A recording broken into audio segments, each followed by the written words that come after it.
ਮੈਨੂੰ ਹੁਸਨਾ ਦੀ ਰਾਣੀ ਦੇ ਕਿਤਾਬ ਮਿਲਦੇ, ਮੈਂ ਮਿਲਾਂ ਨਾ ਕਿਸੇ ਨੂੰ ਮੇਰੇ ਖਾਬ ਮਿਲਦੇ, ਮੇਰੇ ਖਾਬ ਮਿਲਦੇ। ਵੇ ਮੈਂ ਕੇਤਕੀ ਦੇ ਫੁੱਲਾਂ ਦੀ ਸੁਗੰਧ ਲੱਗਦੀ, ਕੁੜੀ ਜਦੋਂ ਬੋਲਦੀ ਤਾਂ ਖੰਡ ਲੱਗਦੀ, ਖੰਡ ਲੱਗਦੀ।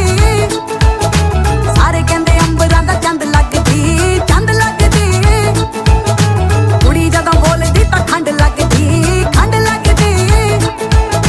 ਸਾਰੇ ਕਹਿੰਦੇ ਅੰਬਰਾਂ ਦਾ ਚੰਦ ਲੱਗਦੀ, ਚੰਦ ਲੱਗਦੀ। ਨਾਲੇ ਟਿੱਕੇ ਆਉਂਦੇ ਮੈਨੂੰ ਗਿਫਟਾਂ 'ਚ, ਕਹਿੰਦੇ ਲਾ ਕੇ ਰੱਖੋ ਜੀ ਨਜ਼ਰ ਲੱਗ ਜਾਵੇ ਨਾ। ਪਰੀਆਂ ਨੂੰ ਮਾਤ ਮੇਰਾ ਹੁਸਨ ਪਾਵੇ ਜੀ ਪਾਵੇ, ਅਜੇ ਕੁੜੀ ਵਾਲਾ ਕੁਝ ਲਾਵੇ ਨਾ। ਮੋਟੀ ਮੋਟੀ ਅੱਖ ਮੇਰੀ ਕਰਦੀ ਅਟੈਕ, ਮੈਨੂੰ ਦੇਖ ਦੇਖ ਬਿਨਾ ਪੀਤੇ ਹੋਈ ਜਾਣ ਟੈਟ। ਜਿਹੜੀ ਸੌਖੀ ਨਹੀਂ ਉਹ ਖੁੱਲਦੀ ਉਹ ਗੰਢ ਲੱਗਦੀ, ਕੁੜੀ ਜਦੋਂ ਬੋਲਦੀ ਤਾਂ ਖੰਡ ਲੱਗਦੀ, ਖੰਡ ਲੱਗਦੀ। ਸਾਰੇ ਕਹਿੰਦੇ ਅੰਬਰਾਂ ਦਾ ਚੰਦ